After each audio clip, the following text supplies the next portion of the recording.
Hello everyone, welcome back to my Python tutorials. Today I'll be showing you how to use random integers. Random integers uses the random module. Now the random module is very expansive, it's very broad, so I'm just going to talk about integers since that's what I learned in school very recently. So random integers is pretty easy to understand. First thing you have to do is you have to import the random module, which is very easy. Let me show you.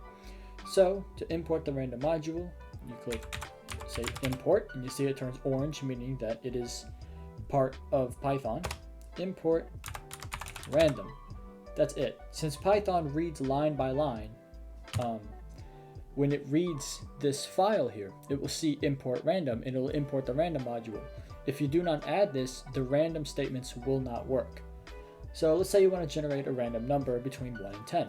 So to start, let's assign a variable x equals, and then we have to add the random integers. Well, how do you do that? First, you have to call the module. You have to tell Python which module you are pulling this from. It is the random module.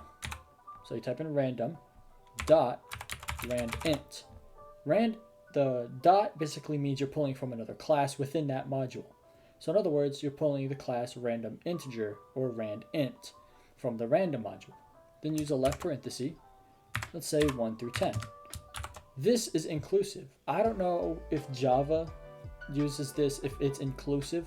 I don't think it is.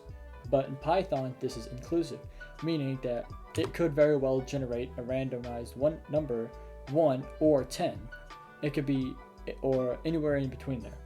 So let's print this really quick. Print x. So if we were to run this, see what it gives us. 8. And then we run it again, gives us 6. Let's run it again. 2. 9. Let's see if we give it a 10 or a 1. Let's see. 2. 5. Come on, give me. There we go. 10. See, it is inclusive of these integers.